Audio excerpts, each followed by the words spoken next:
know how to identify each of those five white blood cells, what their functions are, relative proportions. We don't need to know exact numbers, but we have to have some sense of frequency. We did red blood cells. With red blood cells, we talked about structure, function, biconcave, anucleate. We talked about hemoglobin, types of hemoglobin. We're all good with that. And then we did platelets. And platelets we didn't say much about except what?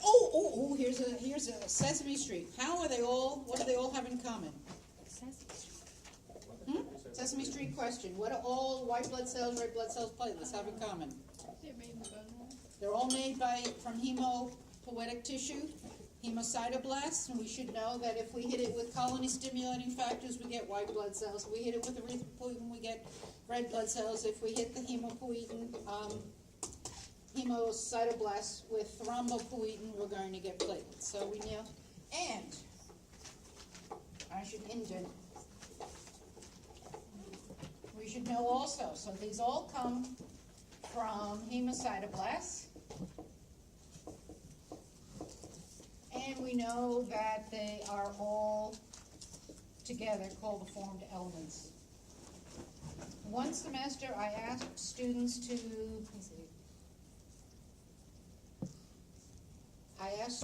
name the 7 formed elements, and they all went crazy because they could only think of 3. What were they missing?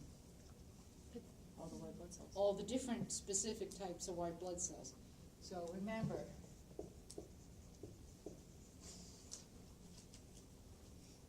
don't forget that those are the formed elements too. Okay? Red blood cells, we don't have a whole lot of variation, so we really don't have to categorize them. Platelets, we don't have to. And we just left platelets as saying their function was hemostasis, and we're going to come back to hemostasis pretty quickly. After the formed elements, we have plasma. Plasma, if we take the clotting proteins out, is called what? Serum. It's going to be serum. In plasma, we said we were, and I'm going to step on his face. We said that it's primarily water. Then we listed a whole bunch of proteins, albumins, the globulins, and then miscellaneous like the clotting proteins, etc. So we had all of those. What else did we talk about? We stopped at miscellaneous. We stopped at miscellaneous proteins. We didn't go over the clotting ones either. We just. We haven't clotted yet. No. We just went. The last thing we went over was the gamma globulins. The gamma globulins. Okay. So as far as proteins are concerned, we should know about albumins. We should know about the globulins.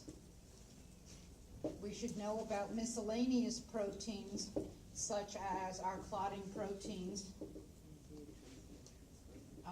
and transferrin and angiotensinogen.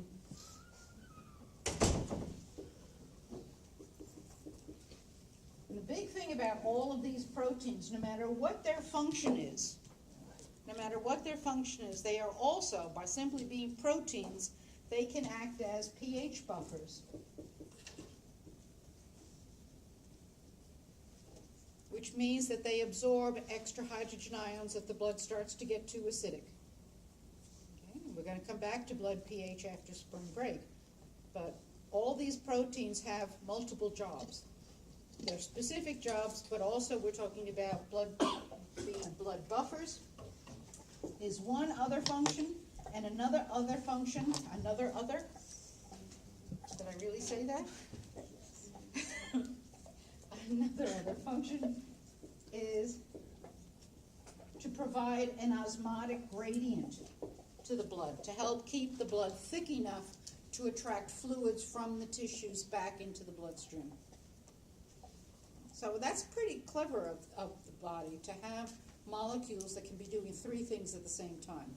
Whatever their specific job is, actually helping with the viscosity or the osmolarity of the bloodstream, and also being hydrogen buffers.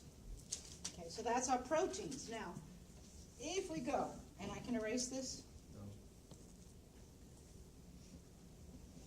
If we go beyond proteins, other things you're going to find in your plasma. we're going to find respiratory gases.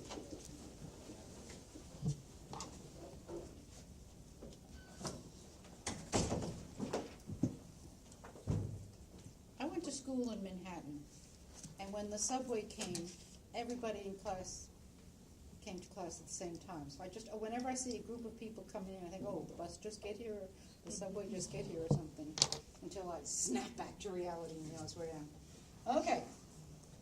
Respiratory gases. When we sample blood plasma, we're going to find bubbles of oxygen and bubbles of carbon dioxide.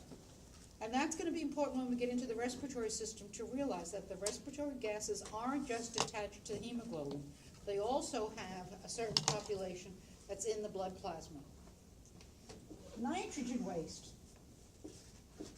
is going to show up in our blood plasma. 3 groups of nitrogen waste we need to worry about. Urea, which is going to be the breakdown of proteins. Uric acid,